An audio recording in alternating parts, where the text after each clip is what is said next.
চা 14.7 কি কৈছে a block whose mass is 1 kg a block of whose mass is 1 kg is fastened at তোমাৰ spring the spring has a তোমাৰ spring constant of তোমাৰ 50 newton per meter ঠিক আছে spring constant তোমাৰ দিয়া আছে 50 newton per meter মানে k দিয়া আছে তোমাৰ spring constant to k হয় ন তো k দিয়া আছে তোমাৰ তো এতিয়া তোমাক কৈছে the block is pulled to a তোমাৰ distance k x equal to তোমাৰ 10 cm 10 cm লৈকে ব্লকটো তুমি কি কৈছা তুমি সেই আগৰ সেই ৰিজিড বডিত স্প্ৰিংটো তুমি ইমাজিন কৰি লোৱা তাতে এটা ব্লক লাগি থাকে আৰু সেই স্প্ৰিংটো তোমাৰ কনষ্টেন্ট তোমাৰ 50 মানে স্প্ৰিং কনষ্টেন্ট কথাটো কিয় কয় কাৰণ ষ্টিফ স্প্ৰিং হয় নে তোমাৰ সফট স্প্ৰিং হয়তো লাগিব নহয় কি সাইজৰ স্প্ৰিং হয় কেনেকুৱা হাৰ্ড মেটেৰিয়েলৰ হয় নে তোমাৰ সফট মেটেৰিয়েল এইবিলাক লাগিব নহয় আৰু তুমি ইয়াতে এটা বডি লৈছা সেই বডিটোক তুমি 10 cm ইয়াতে কি কৰিছা বুলি কৈছে 10 cm তুমি ইয়াতে মুভ কৰাইছা ডিসপ্লেস কৰাইছা তুমি ইয়াৰ পৰা ইয়াক তুমি 10 cm মুভ কৰি তুমি ইয়ালে লৈ আহিলা মানে ই তোমাৰ 10 cm মুভ হ'ল আৰু এইটো তোমাৰ মিন পজিশন 0 হয় তো ফ্ৰম ইট যে তোমাৰ ইকুইলিব্ৰিয়াম পজিশন x ইকুৱেল 0 ঠিক আছে নে 0 পৰা তুমি 10 cm লৈকে মুভ কৰি দিলা তো অন এ তোমাৰ ফ্ৰেকশনলেছ অন এ তোমাৰ ফ্ৰিকশনলেছ সাৰফেস এখন তোমাৰ ৰিজিড বডি আৰু এখন তলখন মই তোমাক আগতেও কৈছোঁ যে এখন কি হ'ব লাগিব তোমাৰ ফ্ৰিকশনলেছ হ'ব লাগিব তো ফ্ৰিকশনলেছ যদি হয় তেতিয়াহ'লে তোমাৰ চোৱা সাৰফেস ফৰ্মটো তোমাৰ ৰেষ্ট টি ইকুৱেল 0 তো জুইৰ পৰা জোৰ পৰাই তুমি ষ্টাৰ্ট কৰিবা তুমি মেইন পজিশনৰ পৰাই তুমি তাক মুভ কৰাবৰ কাৰণে ষ্টাৰ্ট কৰিছা নে তুমি জোৰ পৰাই তুমি তাক ষ্টাৰ্ট নকৰা কিয় মানে তুমি তোমাৰ যিটো ষ্টৰিটো তুমি জোৰ পৰাই ষ্টাৰ্ট নকৰা কিয় তাতে তোমাৰ টি ইকুৱেল 0 হ'ব কথাটো বুজিবলৈ ট্ৰাই কৰিবা তোমাৰ ব্লকটো তুমি জোৰ পৰাই ষ্টাৰ্ট কৰিছা বোলে তুমি এইফালে কম্প্ৰেছ কৰিছা তো জোৰ পৰাই কম্প্ৰেছ কৰিছা তাৰপৰা তোমাৰ টি ইকুৱেল 0 হ'ব জোৰ পৰাই তুমি তাক কি কৰিছা তুমি জোৰ পৰাই তাক তুমি কি কৰিছা ডিসপ্লেস কৰাইছা তাতো তোমাৰ কি হ'ব জোৰ পৰাই তুমি ব্লকটো তুমি মুভ কৰাইছা তাৰপৰাই তোমাৰ টি ইকুৱেল 0 ধৰিম মই তো সেইকাৰণে টি ইকুৱেল 0 মানে মিন পজিশনত মই এতিয়া কথাটো কৈছোঁ তো মিন পজিশনত টি ইকুৱেল 0 হৈছে মোৰ So calculate the kinetic potential and the total energy of the তোমাৰ block তো kinetic energy potential energy just আমি পঢ়ি আহিছোঁ কেনেকৈ ওলাব হয় না তো আমাৰ ইয়াতে আমি কি ল'ম এতিয়া আমাৰ ইয়াতে চোৱা আমাৰ ইয়াতে এটা আমি ওমেগা ইয়াতে উলিয়াব পাৰোঁ কেনেকৈ আমাৰ m ইকুৱেল কি হয় আমাৰ k ইকুৱেল কি হয় তোমাৰ m ওমেগা স্কোৱাৰ নহয় জানো তো k ইকুৱেল যদি তোমাৰ m ওমেগা স্কোৱাৰ হয় তেতিয়াহ'লে তুমি k ওমেগা স্কোৱাৰ হয় তেতিয়াহ'লে তো তো তেতিয়াহ'লে তোমাৰ k ইকুৱেল তোমাৰ m ওমেগা স্কোৱাৰটো ইয়াৰ পৰা তোমাৰ ৰুট অভাৰলৈ গুচি যাব ন এইটো ফৰ্মত তুমি কেনেকৈ যাব তুমি নিজেও বুজি পাবা ইমানখিনিটো বুজি পাবাই তো তেতিয়াহ'লে তুমি ইয়াত ভেলুবিলাক পুট কৰা ইয়াত তুমি পুট কৰা তোমাৰ কি হ'ব 70 নিউটন মিটাৰ স্কোৱাৰ আছে আৰু ইয়াতে তোমাৰ কিমান আছে কেজি আছে 1 কেজি আছে ঠিক আছে এতিয়া ইয়াতে তোমাৰ কি কৰিছে এই 50টোক তোমাৰ ইয়াত ৰুট অভাৰ আঁতৰাইছে তো ৰুট অভাৰ অঁতৰাৰ কাৰণে ইয়াত তোমাৰ কি হৈছে তোমাৰ নিউটন পাৰ কেজি স্কোৱাৰ মিটাৰ তোমাৰ নিউটন পাৰ কেজি মিটাৰ কিউব যে হ'ল এইটো পাৰ মিটাৰ তো ইয়াত তোমাৰ এইটো তোমাৰ গোটেইখিনি ইয়াতে নিউটনক তুমি মিলাই লোৱা নিউটনৰ কি হয় তোমাৰ নিউটন ইকুৱেল টু তোমাৰ KG metre per second square নহয় জানো নিউটন মানে কিমান হয় কেজি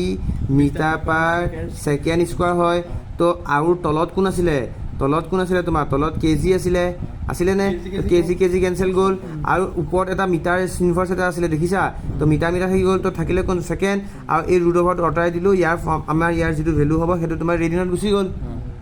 বুজি পাইছা ৰুট অভাৰটো উলিয়ালোঁ মানে 49 ৰুট অভাৰ কৰিলে কিমান হয় 7 হয় তো ৰুট অভাৰ 50 ৰুট অভাৰ কৰিলে কিমান হ'ব 7.07 চামথিং বুজি পাইছা তো সেই ভেলু ইয়াত আহিলে ৰেডিয়ান পাৰ ছেকেণ্ড হ'ল তো এতিয়া ডিছপ্লেচমেণ্ট কৰিব লাগে আমাকতো ওমেগাটো দৰকাৰ আছিলে তো ওমেগা আমি পাই গ'লোঁ তো এতিয়া তাৰপিছতে এতিয়া নেক্সট টপিকটো হৈছে তোমাৰ ডিছপ্লেচমেণ্ট উলিয়াব লাগে আমি ডিছপ্লেচমেণ্ট উলিয়াম আমি কিহৰ কাৰণে ডিছপ্লেচমেণ্ট উলিয়াম পটেনচিয়েল এনাৰ্জি উলিয়াবৰ কাৰণে আমাক ডিছপ্লেচমেণ্ট লাগে আৰু ভেলচিটি উলিয়াম আমাক কিহৰ কাৰণে কাইনেটিক এনাৰ্জি উলিয়াবৰ কাৰণে যদি বস্তুটো আগৰ যদি কাইনেটিক এনাৰ্জি ফৰ্মুলাটো জানা আমাৰ কাইনেটিক এনাৰ্জি ফৰ্মুলাটো কি আছিলে আৰু পটেনচিয়েল এনাৰ্জি ফৰ্মুলাটো কি আছিলে কাইনেটিক এনাৰ্জি ফৰ্মুলাটো আছিলে তোমাৰ হাফ আছিলে তোমাৰ ৰ'বা মই ডাইৰেক্ট ফৰ্মুলাটো কৈ দিওঁ তো তোমাৰ হাফ এম ভি স্কোৱাৰ মই লিখি লৈছোঁ বাৰু দিয়া হাফ ইয়াতে কি হ'ব কে এ স্কোৱাৰ কছ স্কোৱাৰ আচলতে ৰিয়েজাৰ আছে সেই তাৰ পেঞ্চিলৰ লগে দে তো কি হ'ব তোমাৰ sine square omega t plus phi আৰু ওমেগা টি কি হয় ওমেগা টি প্লাছ ফাই তো ফাই কি হয় তো ফেজ ডিফাৰেঞ্চ ওমেগা মানে তোমাৰ হৈছে তোমাৰ এংগুলাৰ ফ্ৰিকুৱেঞ্চি আৰু টি হৈছে তোমাৰ টাইম তো এইটো ফৰ্মুলা তুমি ইয়াতে পুট কৰিব লাগিব বুজি পাইছা তো তাৰ কাৰণে তোমাক লাগিব কি প্ৰথম কথাটো ওমেগা লাগিব আৰু আমাকতো এম্প্লিটিউডটো এইটো দি দিছে 10 সেন্টিমিটাৰ বুলি ইয়াতে এম্প্লিটিউড দি দিয়া নাই জানো 10 সেন্টিমিটাৰ বুলি দিছে ন কি এইটো আমি পাইছোঁ 0.707 বুলি টিটো তোমাক দিছে তোমাৰ 0.1 ছেকেণ্ডৰ কাৰণে হয় বুলি আৰুনো কি লাগিছে আমাক হয় নহয় তো ফেজ ডিভিয়েশ্যন হৈছে যদি হৈছে নাই হোৱা যদি নাই হয় ফেজ ডিভিয়েশ্যনৰ কথাটো আমাক পোৱাই নাই হয় নহয় নাই কোৱা আচ্ছা তো চোৱা তেতিয়াহ'লে তুমি ইয়াতে পুট কৰিছা এক্স টি কৰিলেতো পালা তো ইয়াতে তুমি পালা এম্প্লিটিউড এ কৰিলোঁ তোমাৰ কছ ওমেগা টি পালা হ'ল ঠিক আছে এইটো তোমাৰ কি হৈছে এইটো হৈছে তোমাৰ এ মানে হৈছে তোমাৰ এম্প্লিটিউড এইটো কছ এইটো ওমেগা টি হয় নহয় পুট কৰিছা তুমি ইয়াতে বুজি পাইছা পুট কৰিছা তো দাট দেয়াৰফৰ হুৱেন দ্য তোমাৰ পাৰ্টিকেল ইজ এ তোমাৰ 5 সেন্টিমিটাৰ এৱে ফ্ৰম দ্য তোমাৰ মেইন পজিশ্যন যদি তোমাক এতিয়া কৈছে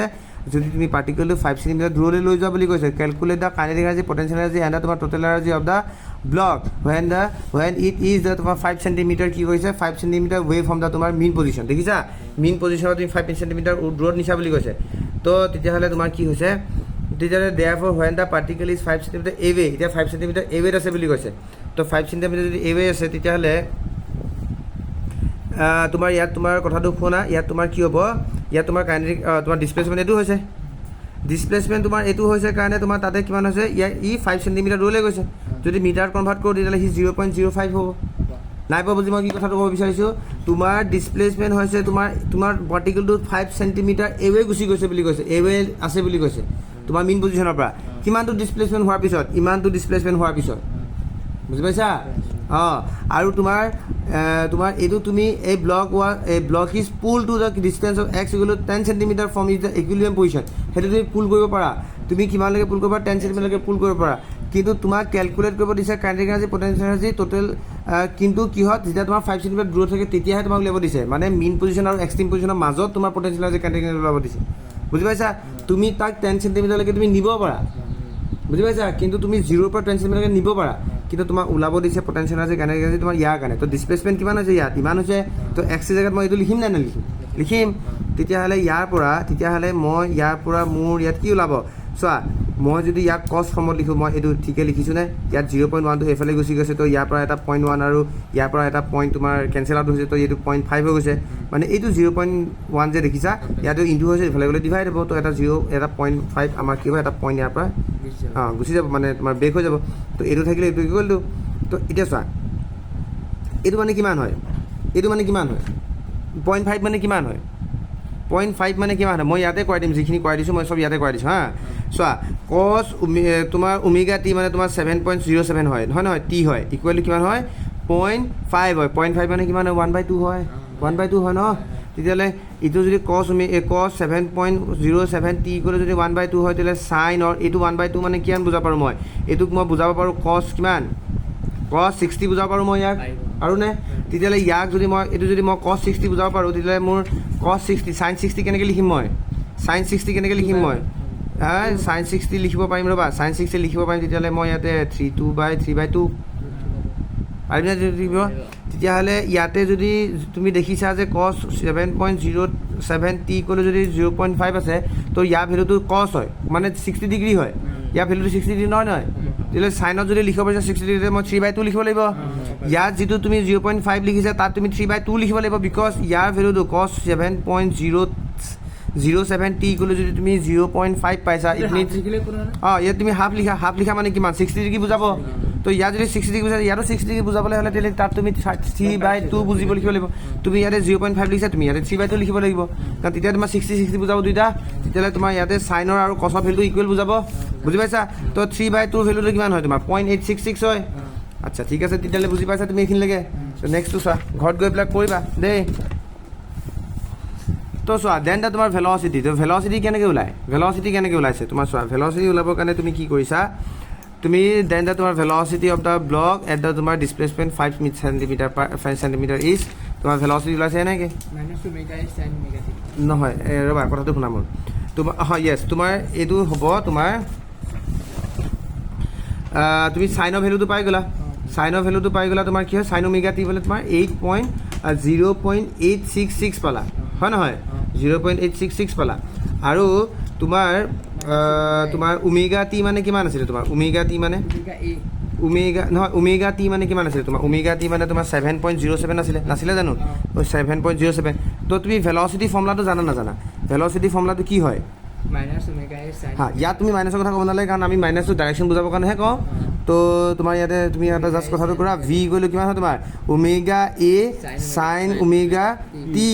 ঠিক আছে তো ওমেগা জেগাত মই 7 পাতিলোঁ এইটো 0.70 পাতিলোঁ মই এ জেগাত মই এইটো পাতিলোঁ মই ঠিক আছে এম্প্লিটিউড পাতিলোঁ হয় এইটো 10 চেণ্টিমিটাৰ আছিলে তো 10 চেণ্টিমিটাৰ তুমি মিটাৰলৈ লৈ গ'লা তো 0.1 মিটাৰ হৈ যাব হয় নহয় তো এইটো পাতিলোঁ আৰু চাইন ওমেগা টি জেগাত মই এইটো পাতিলোঁ তো ভেলচিটি ওলাই গ'ল মোৰ তো ভেলচিটি ওলালে ডিছপ্লেচমেণ্ট ওলালে তো এতিয়াতো তোমাৰ কামেই নাই কাম নাই কিয় তুমি এতিয়া তোমাৰ এইটো হাফ এম ভি স্কোৱাৰ মানে কি ইয়াত তুমি হাফ পাতিবা এম মানে এইটো পাতিবা ভেলচিটি মানে এইটো পাতিবা আৰু যেতিয়া তোমাক মই ক'ম যে পটেনচিয়েল এনাৰ্জি ওলাব লাগে তেতিয়া তুমি ডিছপ্লেচমেণ্ট পাতিবা ইয়াত বুজি পাইছানে কথাটো কি কৈছোঁ মই আৰু দুইটা প্লাছ কৰিবা তোমাৰ টোটেল এনাৰ্জি ওলাই যাব এইখিনি তুমি বুজি পাবা তুমি নিজে পাৰিবা বুজি পাইছা